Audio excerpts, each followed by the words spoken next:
ay bam fa jabi ke sama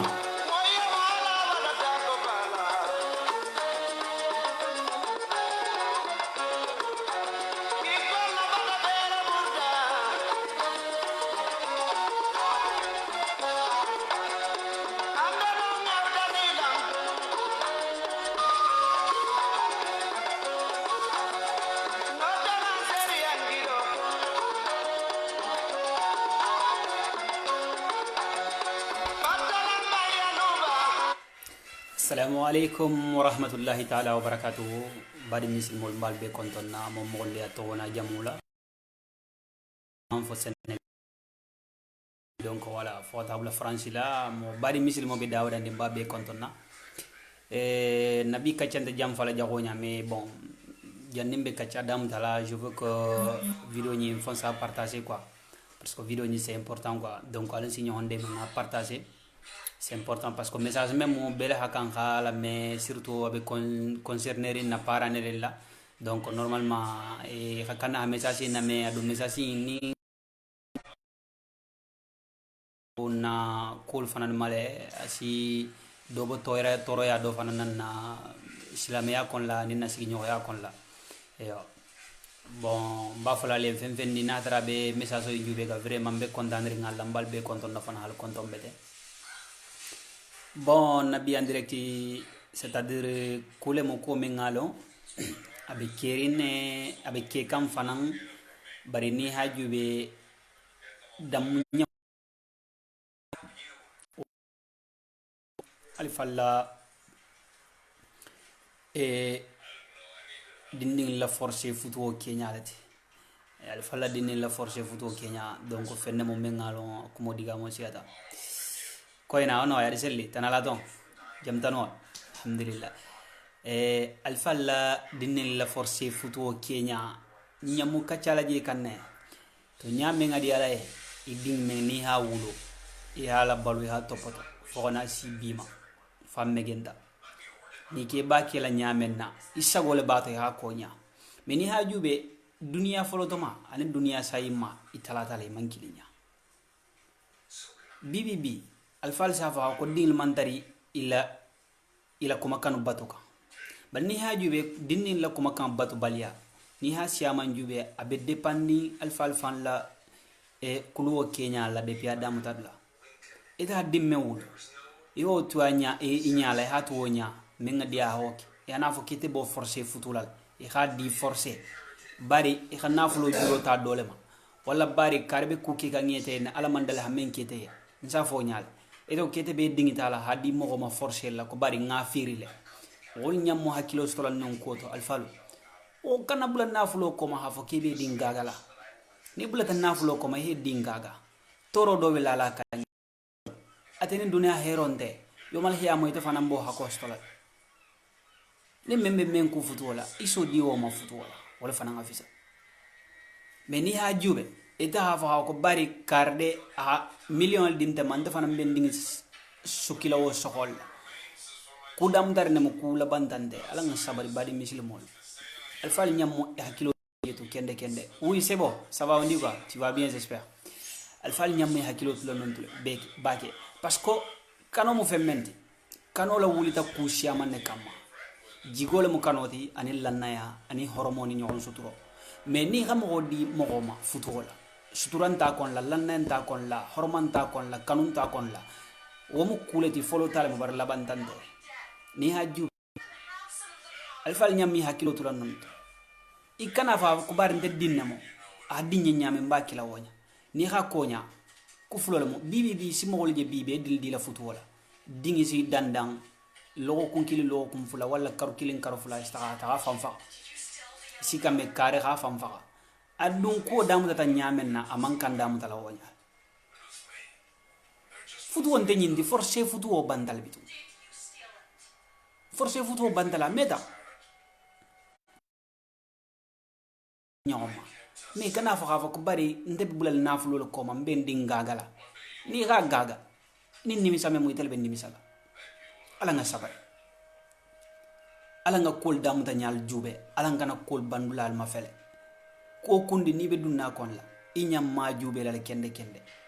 alfal nyammi hakilo tula dinni la force futuo Kenya la futuo nte indi hafo ko bimbe dunna kono sinimbe bola wonte futuo mu femme me bibi futuo membe dun kambi ani futuo membe bo kambi mal mengasia futuo be dun bo kan wonya la fu inte fo futuo Kenya dolbe je bi futuo sis dunne habbo atale muso man ci akela to folo fu inte fo futuo Kenya adun futuo nim futuo sata kubala ke tadi badi misilmo futuo la sa kubala mo bari bi futuo la sa nsa fo no mu seyole parce que bi isi sungutu nindoje bi asi dandang karu kilin karu fulay saje la luo kon ni anyi nin ka mun keta nte nin ke miya keno jannim be nyon toro la ngatala asi fo nyaala jannim be nyon toro la ngatala adun ni hajube adamu talung imi inugungel alfa ma ha be fe hen bari si alfa dol je bi ni ha den nin kili ha nyininka kari be kari kule nden daku etel hale bakar nya mbar ndal be dila male bari mbingi mbari muso dinam wala bari karbe europe le mbe dila ma kano mira karbe europe wala kar badi nya ha tuano to wala khafisa badi nya ha tinya futo ko dungal tema badi nya ha tinya na fantola meni ha badi nya si amanje tinyare mbi futo wala mafana adunya la mo futo indunya la mo man kan dunna nya mena ni ha dungo nya e ding gosi ha forcer combat sambala kufulolom atente ke nal bunyala nde ke ba bunyala nde ke bunyala futu horomanta ko la barkanta ko la fama soto wala adum futu ne ni horomanta ko barkanta ko mani ko mo yembe ko e hadiama futu wala wo mukano futu wala wala bang bolla hormo ba ko no bunya ba ko no bar mo forcer a gosi anani e ha asamba futu wala badi misilmol damu da dulala bala bandulan dala mo nyam hakilo stola jeto dunya yele matal duna ma yele duna hada madi mo yele mata parce que ne fa ko duna yele mata hakili ma sa hakili do hon dolbe je wol sa mire ka ko dunya nyim fa yele mata mais hada madi la Kenya yele mata folo kudol sikeno bibi wol mi keno ni hol ke bi kufulolam ite to sitinya sadara hammo manjara janno be kela ite li nyam mi la maro Kenya jubela ikhila silamiya hada madi nya taganya Kenya jube wala nafa habu ala nga sabari ala nga la hafo kume mu kudamu ta talamo ku labantante badi misil in dunia ko la ala mo si toro fo ni he fantoro kume iding di futole hanni misa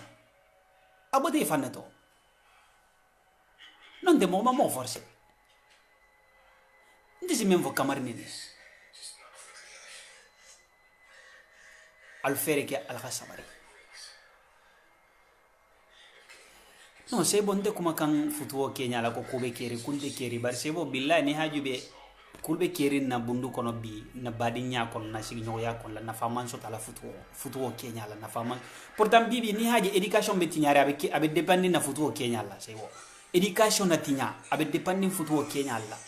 bunyante kerimbi hormante kerimbi nyokon suturante keri fui faynende fo futuo Kenya ni la fita kat nji achetel no y a pas de problème ici comment mete menyedi ici in kumale ha kuma sanjalu ba kumala imiya banno kumala parce que kule même réalité lem ça existe même abe exister na badinya kono na sigi nyoya kono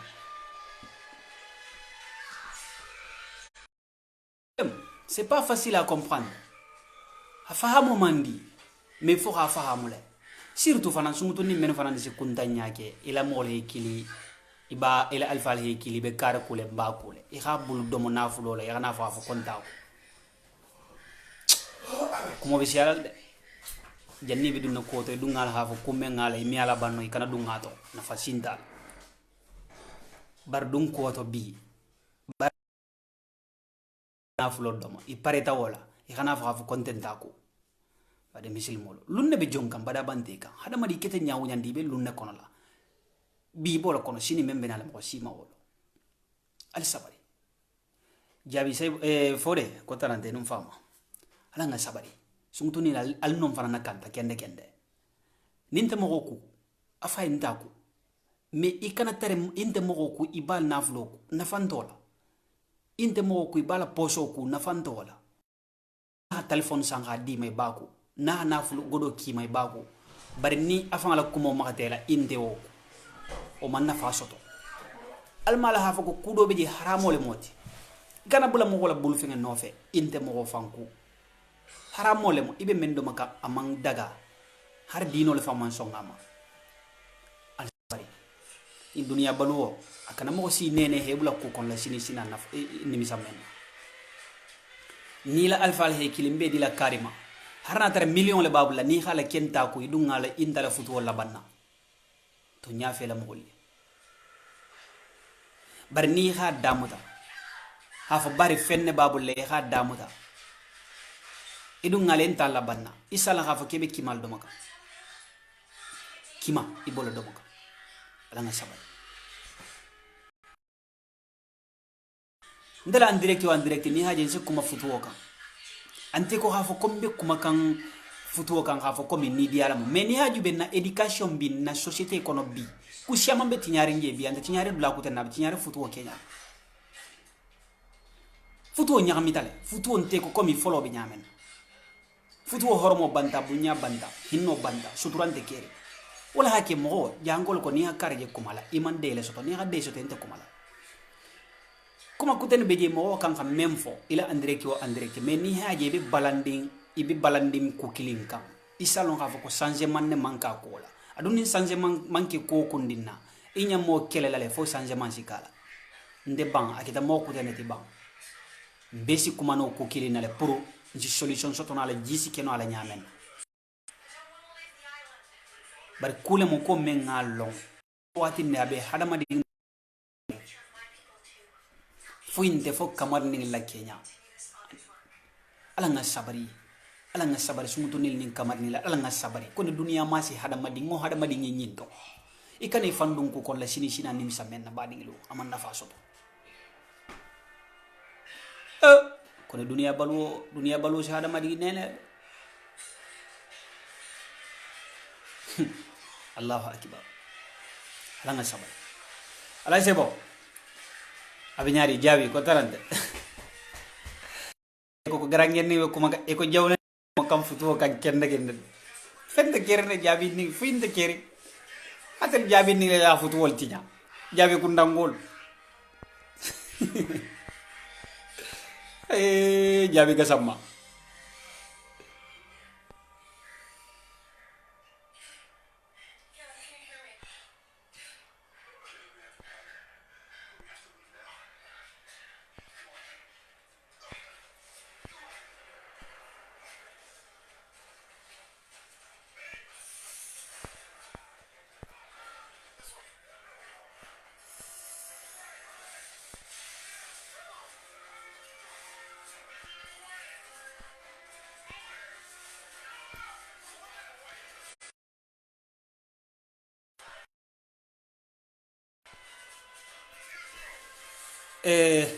sebo ni lafta kumala ni lafta kuma be bul don isa dino isi domandi ki apat polla ma prencia jete je onda por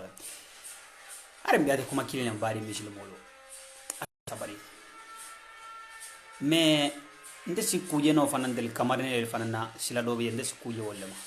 dolbe je fanan walu ne pelle ta ko musonte ko futwala ibe bulu do makanne ibe balangam fanan tugun hakku ke mo e non de mo banda to nya fe ga fe nte ko idum fangalo na hafa mo men be ko futu wala ni mo men te ko futu wala ite fangolo ne I balan ku ngoko do kasagi dum ka fenu bo ko mbay nene ko pour fasi son mo mi mo nene no nafulo ki dol fanan be I fangal na hafa ko kunni men si benno le si ben men mi benno ni ki fan forcer hafa ko fo ka ben nin ku men yeso tato I fangal ko al shabab na fa man so to wala ni mo ndeku anteku abi dole ku mais ni mo ndeku ito kede bo forcer ko be nafulo itala ku do be nafulo mi o résoudre non il y a des certains problèmes l'argent mi o résoudre non donc ala nga fere ke ala nga nyinkele ala be nyinkele nyaadi hakilo ya hakilima ya kanin kumo hanyon son hakilo solution kuten tala wala gi balenti abe dunna nyame na be bola wonya alu futu manki wot afoko ngadu man ala nga sabare alfatal ding gagala momo ni he ding gaga na fulo banda ni misol nadare ini alagatu wala khafisa ini nafulo gatu nafulo si hada mari nenele nafulo asi mogo nenele na he nene akuratela otomana sine bula ko kon la ini misari na mande ya ngol ko nyaadi kolon kurun ayiro asikate jonkon la afan le kon la donc duna balo bo nyaal e ko kundil lang e xafe ngofende lang wala be falina ibada man so lang tigo ko fali ibada man tigo lang so ko fali ni ga tigo lang tigo le be falina ni ga so lang so le be falina ala nga sabari nalma dinding la education kia a Kenya ma société ya tinya dunia balo tinyata ñoo horman de kiri ñoo lambe lon obe depende munna alfalla kuluwa Kenya kuluwa kundi ni ba kila ni ma damuta ku ari bongo ni ba lola ni kha fondation ben ila bon finition si ben mais ni la bon fondation man ben ila bon finition te ben donc kuluwo bo nyale ni xe ila ding dimba ya kuluwo damuta nya ben abela benale mais ni ma ben i kha denni wuluwo nya kha bule nyala ka hadiye nya menna ata fa mege ngokon la onde hormalon nante barkalon nante hada madin kasi lonna ala dunia baloti nyata ala nga sabari i xamo me wulu ala responsabilité ya gata kabiri adam da la fa abe banna fereke ala bandule ya sa gitu xa continuer anya kilima wala mo mbey message men falale bari misil molo en direct content a contonte janyala